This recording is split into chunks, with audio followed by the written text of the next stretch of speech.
어느 날 제가 아는 한 분이 저한테 아들을 좀 만나 상담해달라는 부탁을 받았습니다. 그리고 그 아들을 만나 커피숍에서 오랜 동안 상담을 한 적이 있습니다. 이 지인의 아들은 어떤 고민을 가지고 있었냐면, 이 청년이 그렇게도 바라던 한국 굴지의 대기업에 취직을 했습니다. 그런데 취직해서 회사 오리엔테이션을 듣는 중에 깨달은 게 하나 있습니다. 결국 이 회사에서 하는 궁극적인 일은 무기를 만드는 일이었던 걸 깨달았습니다. 그래서 고민을 한 겁니다. 내가 신앙인인데 과연 이 회사를 다녀야 될지 말아야 될지 고민을 하게 된 겁니다. 그래서 저한테 와서 상담을 부탁을 받았습니다. 여러분이라면 어떤 결정을 내리시겠습니까? 저는 이렇게 조언을 했습니다.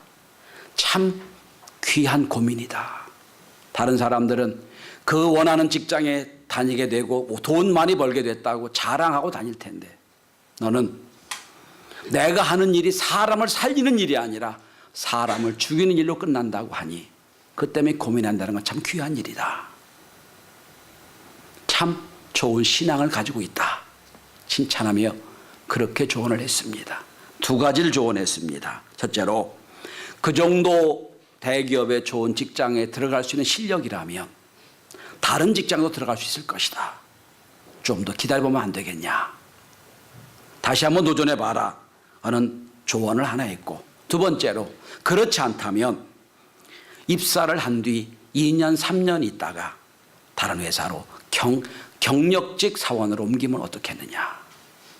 두 가지 제안을 했습니다. 이 청년은 나중에 두 회사에 들어가서 2년 3년 지난 뒤에 경력직 회사로, 더 좋은 회사로 옮긴 걸 볼 수 있었습니다. 시인 괴테는 행복을 이렇게 정의했습니다. 행복이란, 가장 세상에 행복한 사람은 그 일생을 바쳐 일할 수 있는 직업, 일이 있는 사람이다 그랬어요. 그리고 그 일을 통하여 보람을 느끼는 사람이다 그랬습니다. 다르게 표현하면 철학자 아리스토텔레스는 세상에서 제일 불행한 사람이 누굽니까? 라는 제자들의 질문에 이렇게 대답을 합니다. 돈 없는 사람도 아니요, 부모 없는 사람도 아니요, 건강 잃은 사람도 아니고, 세상에 제일 불쌍한 사람은 내가 하는 일에 보람을 느끼지 못하는 사람이다 그랬어요.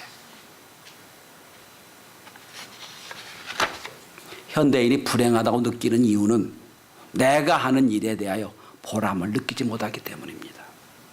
현대인이 불행하다고 여기는 이유는 돈을 아무리 많이 벌어도 내 인생에, 내 일에서 진정한 가치와 의미를 느끼지 못하기 때문에 그렇습니다. 여러분 가만히 생각해 보면 세상에 돈을 제일 많이 버는 일은요, 사람 죽이는 일입니다. 무기 만드는 회사가 돈을 제일 많이 법니다. 그리고 무기 만드는 회사 이외에 제일 돈이 많이 버는 회사는 마약 거래하는 회사입니다. 결국 사람 죽이는 거예요. 그게 제일 돈을 많이 법니다. 그러나 그 일을 하면서 내가 떳떳하게 보람 있게 잘했다고 얘기할 수 없을 겁니다. 사람을 세우고 사람을 살리고 그 사람을 영원한 구원에 이르는 이 일 이외에 가장 의미 있고 좋은 일은 없을 겁니다. 오늘 본문은 예수님이 오병이어의 기적을 일으킨 뒤에 일어난 사건을 설명하고 있습니다. 오늘 본문의 사건 이전에 어제 저녁에 예수님은 오병이어의 기적을 놀랍게 일으키셨어요. 작은 아이의 가지고 온 도시락, 작은 보리떡 5개와 물고기 2마리로 5,000명을 먹였어요. 놀라운 기적을 행한 겁니다. 그 사람들이 깜짝 놀라서 저 예수님만 쫓아다니면 먹을 거 해결되겠다, 저 예수님만 쫓아다니면 이 나라 경제 해결되겠다고 생각해서 다 쫓아옵니다. 예수님 그걸 아시고 제자들 몰래 먼저 바다 건너편으로 보내십니다. 그리고 뒤따라 가셨어요. 그런데 사람들이 어떻게 알았는지 또 거기까지 쫓아왔어요. 어제와 마찬가지로 사람들이 다 모여 있습니다. 그 모인 무리를 보고 예수님이 말씀하신 겁니다. 26절부터 그 말씀입니다. 너희가 나를 따라온 것은 내가 누군지 알고 따라온 게 아니라 떡을 먹고 배부른 까닭에 쫓아왔다. 먹는 문제 해결하려고 온 거 아니냐. 이렇게 말씀하십니다. 이제는 썩는 양식을 위하여 일하지 말고 영원히 썩지 않을 영원한 양식을 위하여 일하라. 이게 오늘 말씀이에요. 오병이어 기적을 일으킬 때 주님을 쫓아다니면 경제 문제, 먹는 문제 해결됐다고 쫓아오는 그들을 향하여 말씀하십니다. 그게 중요한 게 아니다. 영원한 양식, 생명의 양식을 위하여 일하라. 그러니까 또 물어요. 그들이 무리가 묻습니다. 그러면 우리가 어떻게 주의 일을 해야 할 수 있습니까? 제가 오늘 2번 읽었지요. 여러분, 결국 우리가 지금 신앙생활 하려고 교회 나와 예배를 드립니다. 무엇이 주의 일입니까? 무엇이 하나님의 일입니까? 우리가 궁극적으로 마지막까지 우리 마음속에 결정해야 될 일은 과연 내가 하나님이라 하고 있느냐 하는 겁니다. 과연 내 신앙이 의미가 있고 가치가 있느냐, 이게 가장 중요한 문제라고 생각합니다. 저는 오늘 성도들이, 오늘 이 본문을 통하여 우리 성도들이 흔들림 없이 분명히 믿음의 기초를 가지고 승리하는 귀한 시간, 귀한 하나님의 자녀가 되시기를 주의 이름으로 축원합니다. 첫째로 하나님 일은 무엇이냐? 오늘 본문의 29절을 주목해 보시기 바랍니다. 주님이 분명히 규정하십니다. 분명히 정의하십니다. 하나님의 일은 하나님께서 보내신 일을 믿는 것이 하나님의 일입니다. 하나님께 보내신 이가 누굽니까? 예수 그리스도죠. 예수를 믿는 일이 하나님 일입니다. 아멘. 예수 믿는 게 하나님 일이에요. 아니 우리가 보기엔 당연하잖아요. 아니 그래, 믿어야 구원받지, 믿어야 하나님 일이지. 근데 이스라엘은 그렇지 않아요. 이스라엘 백성들의 입장에서는 가장 중요한 가치가 뭐냐면 천국 가기 위해 공로를 세우는 일이라고 생각을 했어요. 천국 가기 위해서 착한 일을 합니다. 선한 일을 합니다. 다른 사람에게 깜짝 놀랄 만한 일을 해야 된다고 생각을 했어요. 공로를 세우는 일이었어요. 무언가 내가 해야 된다고 생각하는 그들을 향하여 말씀합니다. 그거 아니다. 무언가 내가 해야 되는 일이 중요한 게 아니고 가장 중요한 건 이 땅에 오신 예수 그리스도를 믿는 일이다 하신 거예요. 공로가 중요한 게 아니에요. 그러니까 이들의 개념으로 볼 때 이해가 되는 게, 여러분 예수님을 어떤 부자 청년이 쫓아왔잖아요. 청년이 쫓아와서 이렇게 묻죠. 예수님 어떻게 내가 영생을 얻겠습니까? 묻죠. 그랬더니 십계명을 지키라 말씀하니까 이 청년이 뭐라고 합니까? 십계명을 다 지켰습니다. 그러잖아요. 무언가 해야 천국 간다고 생각한 거예요. 여러분, 우리가 아무리 착하고 아무리 귀한 일을 해도 우리의 행동 가지고는, 우리의 공로 가지고는 하나님 일을 하지 못함을 깨달으시길 바랍니다. 제일 중요한 건 믿는 일이에요. 믿어야 구원받습니다. 믿는 게 하나님 일입니다. 여러분, 예수 그리스도를 믿는다는 일은 단지 예수를 믿는 걸 의미하는 게 아니에요. 창세기부터 기록한 하나님의 모든 말씀이 예수를 통해 완성된 걸 믿는 거예요. 그러니까 성경 전체를 믿는 걸 얘기하는 겁니다. 그냥 단지 예수를 믿는 게 아니에요. 그 예수가 인류를 구원하기 위하여 하나님이 작정하시고 계획하신 그분을 믿는 것, 그게 하나님의 일입니다. 한경직 목사님이 소천하시기 전에 마지막으로 후배 목사님들이 그분을 찾아갔어요. 그리고 많은 얘기를 듣고 마지막 문을 나서기 전 후배 목사님들이 이렇게 질문했다고 합니다. 선배 목사님 목회하시면서 후배들에게 남겨주고 싶은 가장 중요한 말씀 한마디만 해주십시오. 그 후배들은 지금 은퇴에 가까이 계신, 은퇴하신 아주 쟁쟁한 목사님들이에요. 한국교회를 대표하는 목사님들이 쫙 앉았습니다. 한경 목사님이 딱 한마디 하셨다고 그래요. 목사님들, 예수 잘 믿으세요. 그게 결론이에요. 예수 잘 믿으세요.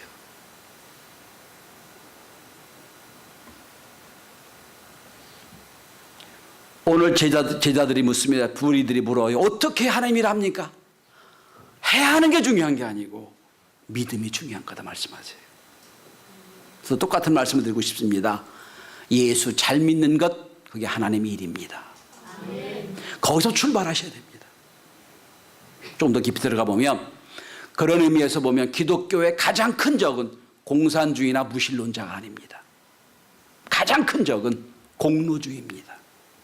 내가 무언가를 해야 구원받고, 내가 무언가를 만들어야, 내가 뭔가를 이뤄야 구원받다고 생각하는 것. 그 대표가 누군지 아세요? 슈바이처 박사예요. 슈바이처 박사는 역사적 예수라 믿지 않았습니다. 그런데 믿음이 없음에도 불구하고 그는 모든 걸 다 버리고 아프리카의 성자 일을 했습니다. 전 목사님들 설교 중에 슈바이처 얘기 시옷자만 나와도 안 된다고 생각해요. 그분은 사실 불신앙의 사람이거든요. 자, 하나님의 일이 뭡니까? 첫째는 예수 그리스도를 믿는 일입니다. 우리도 예수를 잘 믿어 하나님 일에 동참하는 종들이 되시길 바랍니다. 두 번째 하나님의 일은 하나님의 일에 참여하는 게 하나님의 일입니다. 하나님의 일에 참여하는 것. 자, 오늘 제자들이 함께 있습니다. 이 제자들은 어제 오병이어 기적 현장 속에 있었던 사람들이에요. 사람들은 몰라요. 구경꾼들은 저 오병이어 기적 어떻게 일어났는지 전혀 모릅니다. 그 제자들은 다 봤어요. 예수님이 무리를 다 그룹끼리 조직 모아놓아라 했어요. 다 모아놨어요. 어떻게 하시려고, 이 많은 무리를 어떻게 무엇 주시려고 하십니까? 걱정이 됐어요. 예수님 말씀하십니다. 다 무리를 그룹 모아놓아라. 모아놨어요. 안 쳤어요. 너희들 먹을 게 있느냐? 없어요. 근데 빌립이 어떤 소년 하나가 혼자 점심 먹으려고 갖고 도시락을 갖고 온 거예요. 그게 보리떡 5개, 물고기 2마리. 그걸 가지고 사람들 보내다 축복기도 하였습니다. 하나님께 축복기도 하시고. 도시락을 열더니 떡을 반씩 떼줍니다. 멸치보다 조금 큰 물고기 같은 물고기 2마리를 잘라서 제자에게 주십니다. 그리고 말씀하십니다. 나눠줘라. 아니, 이 도시락 이거 다도 혼자 먹기도 부족한 거 나눠주라 말씀하세요. 근데 놀라운 건 떡을 나눠주고 나눠줘도 손 안에 떡이 없어지는 거예요. 없어지지 않는 거예요. 여러분, 이 오병이어 기적은 주님이 기도했더니 막 여기 산더미처럼 떡이 산더미처럼 물고기가 쌓여가지고 퍼준 거 아니에요. 내 손에 떡 반덩이 물고기 반쪽 있는 걸 나눠줘도 남는 거예요. 그래서 12광울이 남았다는 얘기는 제자들이 하나씩 광주리 가지고 있었다는 얘기예요. 나눠준 거예요. 여러분, 잘 생각해 보십시오. 제자들은 지금 예수님이 무리를 모으라고 모였어요. 앉히라 앉혔어요. 그리고 떡을 가져 나눠준 것밖에 없어요. 자기도 모르는 사이에 오늘 본문에 보니까 생명의 떡을 나눠준 일을 한 거예요. 지금 내가 의도를 가지고 내가 주의를 하겠다 한 적이 없어요. 주님의 명령에 그냥 그대로 순종한 것 뿐이에요. 나눠준 거예요. 지금 보니까 예수님 말씀하십니다. 내가 생명의 떡이로다. 여러분, 오늘 예수님이 오병이어 기적을 끝내놓고 그날 다음 날 제자들을 모아놓고 내가 세상에 하늘에서 내려온 생명의 떡이다. 너희들이 그 떡을 사람에게 나눠줬다는 이 말을 들었을 때 얼마나 감격했을까요? 얼마나 마음속에 기쁨이 충만했을 거예요. 성도 여러분, 하나님의 일은 내가 의도와 목적을 가지고 할 때 하나님의 일이 됩니다. 그러나 대부분의 많은 일은 그저 주님의 말씀에 순종하다 보니 뒤돌아보니 이게 다 하나님의 일인 걸 깨닫게 되는 것, 그게 하나님의 일이 많습니다. 성도 여러분, 지금 제가 여러분에게 아프리카 오지에 가서 복음 전하라, 그런 명령을 수행하기는 어려울 겁니다. 그런데 여러분 집에 순서가 왔을 때, 여러분 집에 속회 예배를 드리면서 여러분 집에 찬송이 울려 퍼지게 하고 말씀이 선언되게 하십시오. 함께 기도하게 하십시오. 이런 명령은 어렵지 않게 할 수 있을 겁니다. 그게 주의 일이에요. 또 여러분 대학생 하나씩 장학금을 다 만들어 주십시오. 수백만 원 내주십시오. 이렇게 이 명령에 순종은 할 수 없을 거예요. 그런데 여러분, 쓸 거 좀 아끼면서 우리 사람을 키우는 교회니 장학헌금 합시다. 이건 할 수 있을 거예요. 내가 누구를 위해 찾아가서 막 열심히 중보기도해서 의인의 믿음의 기도처럼 하긴 어려워도 내 간절한 기도할 때 주보 뒤에 중보기도를 보고 그 기도가 내 기도처럼 할 수 있을 거예요. 그게 하나님 일이에요. 우리가 막 큰 역사, 오늘 제자들이 여러분 오병 역적 일으킬 때 뭐 큰 역사했다고 생각하지 않았어요. 사건이 끝나고 뒤돌아 생각해 보니 하나님 말씀, 예수 말씀을 듣다 보니 그게 하나님이었다는 거예요. 저도 지금 하나님 일 하고 있어요. 말씀을 여러분에게 전달하는 일, 하나님 일이에요.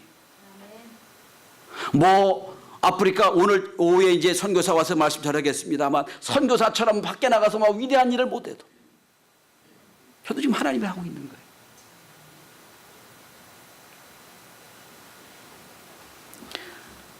저는 우리 성도들이 여러분의 인생 곳곳에 순간순간 매 어떤 일마다 되돌아보면 그게 하나님이 여러분에게 명령하셔서 그 시간 그때 죄를 행한 자가 된다고 인정받게 되길 바랍니다. 여러분 우리가 무슨 하나님이라고 따로 띄어서 하는 것이 아니라 내 삶의 자리에서 내 직장에서 내가 하는 일 속에서 주님이 시키는 하나님 일을 감당하는 것, 그게 진짜 하나님의 일입니다. 제자들은 지금 그 일을 했던 거예요. 생명이 또 나눠줬던 일, 그 일을 통하여 제자들이 지금 감격하고 있어요. 아, 내가 지금 하나님을 하고 있구나. 주님 말씀하십니다. 마태복음 10장 41절입니다. 선지자의 이름으로 선지자를 대접하는 자는 선지자의 상을 받을 것이요 의인의 이름으로 의인의 영접하는 자는 의인의 상을 받을 것이라. 하나님의 이름으로, 선지자의 이름으로, 예수 그리스도의 이름으로 작은 것 하나 한 것, 그게 하나님이라는 겁니다. 넘어지고 쓰러져 있는 사람 찾아가서 위로하고 그에게 예수를 증거하는 거 하나님이라는 거예요. 이제는 우리가 내 삶의 자리, 소소한 것이지만 그걸 통하여 하나님의 은혜를 나눠주는 12제자와 같은 위대한 일을 감당하는 하나님의 자녀가 될 수 있기를 바랍니다. 프랑스에 있었던 일이라고 그럽니다. 제2차 세계대전 때 어느 마을에 아름답게 만들어진 예수님의 대리석 조각이 있었다고 그래요. 근데 폭격을 받아 다 조각이 다 흩어졌어요. 전쟁이 끝나고 사람들이 모여서 그 아름다운 이제 조각을 다시 모으기 시작해서 만들기 시작했어요. 다 만들어 붙여놨는데 예수님 두 손이 없는 거예요. 아, 이거 예수님 두 손 없는 예수님 아니다. 다 만들자 하는 의견도 있고, 아니다, 이대로 보존하자는 의견이 있었어요. 보존하는 의견이 우세가 돼서 보존을 했습니다. 그리고 그 밑에 이렇게 써놨다고 그럽니다. 나에겐 손이 없지만 당신들에겐 손이 있지 않습니까? 우리에게 예수의 손이 되라는 말씀이에요. 여러분, 하나님의 일은 위대한 일 속에도 있지만 우리의 삶의 영역 속에도 하나님의 일이 있습니다. 세 번째입니다. 자, 예수를 믿어요. 그 믿음을 가지고 하나님 일을 참여합니다. 그러다 보면 오늘 35절을 주목해 보시기 바랍니다. 세 번째, 하나님의 일은 날마다 나의 삶 속에서 영적인 풍요로움을 경험하며 사는 것이 하나님의 일입니다. 내 삶을 통하여 영적인 풍요로움을 경험하는 것, 그게 하나님의 일이에요. 35절을 봅니다. 예수께 이르시되 나는 생명의 떡이니 내게 오는 자는 결코 줄이지 아니할 터요 나를 믿는 자는 영원히 목마르지 아니할 것이다. 영원히 목마르지 않는 것, 줄이지 않는 것, 이 삶을 산다는 것. 성도 여러분, 사랑이란 뭘까요? 뭐 정의가 많겠지요. 저는 이렇게 정의합니다. 사랑이란 당신 때문에 내가 행복해졌고, 당신 때문에 내 삶에 살아야 할 의미가 있고, 당신 때문에 내가 살아야 할 가치가 있다고 느껴지는 것, 그게 사랑이라고 생각합니다. 여러분, 만약에 우리가 위대한 하나님 일을 한다고 하면서도, 영혼을 살린다고 하면서도 막상 그 일을 하는 그 순간, 그 과정에 내 인생이 지옥처럼 된다면 그건 하나님이라는 거 아니에요. 그건 하나님이 원치 않으세요. 하나님의 일은 하나님의 위대한 일을 하는 과정 속에서도 기쁨과 행복이 있어야 돼요. 나는 일을 갈면서 하나님 일을 한다. 하나님 원치 않으세요. 내가 주의 일을 감당하는 마음도 보람 있고 기쁘고, 또 그거를 전달되는 그 사람도 마음이 기쁘고 즐거운 것. 요한복음 4장에 보면 남편을 6이나 경험한 한 여자가 나옵니다. 사람들이 다 조롱합니다. 그래서 사람들이 아무도 없는 정오 가장 햇빛이 많이 쬐는 지중해입니다. 지중해 아무도 나오지 않는 그 대낮에 사람들이 없는 눈을 피해서 물을 떨어왔어요. 그 영혼이 갈급한 걸 예수님이 아세요. 그리고 가서 말씀을 겁니다. 그리고 예수님이 자신이 메시아라는 걸 증거합니다. 내가 메시아다. 그랬더니 이 여인이, 많은 얘기가 오갑니다. 이 여인이 예수 메시아를 만난 그 순간 물 들어왔던 물동이를 버려두고 그렇게 피해 다녔던, 부끄러웠던 동네 사람들을 향하여 쫓아갑니다. 가서 이렇게 선언합니다. 내가 메시아를 만났다. 그 모습이 오늘 35절에 나오는 영원하지 목마르지 않는 영생을 얻은 거 아닙니까? 그 모습이. 그 모습이 내가 예수 메시아 만나서 내 모든 열등감, 내 모든 갈등, 내 모든 고민 다 해결했다. 난 행복하다. 고민한 그것 선언한 거 아니겠어요? 내게 오는 자는 결코 줄이지 아니할 터이요 나를 믿는 자는 영원히 목마르지 아니하리라. 주님 때문에 행복한 것, 주님 때문에 내 인생이 풍요로운 것, 날마다 그걸 경험하는 게 하나님의 일입니다. 지금은 장가들 나이가 됐지만 아들 하나가 있습니다. 그 아들이 아주 어릴 때 이야기입니다. 어느 날 저희 어머님, 이제 저희가 함께 가서 어머님을 보더니 저희 아들이 이렇게 얘기했답니다. 할머니가 나를 볼 때 할머니 눈에서는 하트가 막 나와. 그 한마디 말에 저희 어머님이 뿅 갔습니다. 그 한마디에 저희 어머님이 이모님들에게 손자 자랑의 전설이 됐어요. 전 그 대목을 생각해 봅니다. 이 아이가 할머니한테 용돈을 많이 들은 것도 아니에요. 할머니를 다르게 감동시킬 만한 큰 일을 한 것도 아니에요. 단지 자기가 느끼는 사랑을 고백한 것뿐이에요. 할머니 눈에서 하트 막 나와. 여러분, 이 시간 우리 마음속에 저는 주님 만나게 너무 행복합니다. 너무 좋아요. 이 고백하는 것, 그게 하나님이 하는 거 아니겠어요? 예수 믿어 우리 인생의 갈증이 해결되고 날마다 풍요로운, 내가 예수 믿어 행복합니다. 예수 믿어 기쁩니다. 당신 때문에 내가 살 의미가 있고 가치가 있습니다. 그 고백하는 것, 그게 하나님 사랑하는 거 아니겠어요? 그게 하나님이 하는 거 아니겠어요? 전도는 입으로 하는 게 아닙니다. 표정으로 하는 겁니다. 저분이 교회만 갔다 오면 마음이, 얼굴이 막 너무 천사처럼 바뀌고, 저분이 무슨 고민이 있는 거 내가 아는데 교회만 갔다 기도만 하고 오면 마음이 행복해져. 그게 전도하는 거예요, 여러분. 예수 때문에 행복한 것, 예수 때문에 내 인생이 풍요롭고 이제 내 인생이 영원히 목마르지 않고 줄이지 않는 그걸 경험하는 것, 그게 하나님의 일입니다. 여러분, 예수 믿는다고 하면서 얼굴 찡그리거나 예수 일, 하나님 일 한다고 하면서 불평과 원망한다면 주님 그러실 거예요. 네가 하는 일은 참 위대하지만 나는 그 일보다도 그 하는 과정 속에 내가 행복했으면 좋겠다 말씀하실 거예요. 말씀의 결론을 맺습니다. 성도 여러분, 하나님 일 위대한 것 아니에요. 예수 잘 믿는 것, 나도 모르는 사이에 주님의 일에 동참하는 것, 그러면서 인생의 풍요로움을 경험하는 것. 여러분, 그래서 우리 교회는 여러분이 무슨 일을 하든 그 과정에 행복과 은혜를 경험하는, 진정으로 하나님 일을 감당하는 저와 여러분이 되시길 주의 이름으로 축원합니다. 기도합니다.